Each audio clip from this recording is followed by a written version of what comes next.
Мансаптын үйдүн экинчи этажына монолит коюп кеткенбиз. Азыр бүгүн сиздерге кыска муска айтып түшүндүрөйүн деп чечтим. Так, туурасы 4 метр, узуну 15,5 метр. Бул жер эмнеге 4 метр? Ушу 4 метрди комната кылам дейт. Калган жактарды эмеге пока планында жок. Только ушу 4 метрди кылам деди. Себептигине үй өтө чоң салынган, ошон үчүн.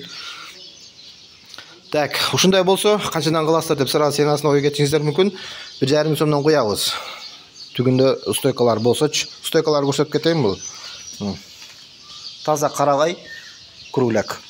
Бул сасына эмес, бул 15 жыл мурун бул үй салынган экен, ошон үчүн келип көрүп, анан кийин макул болуп, эмени монолитти куюп бердик. Так, биздин иш көңүлгө жакса, уста керек болсо зона кыласыздар.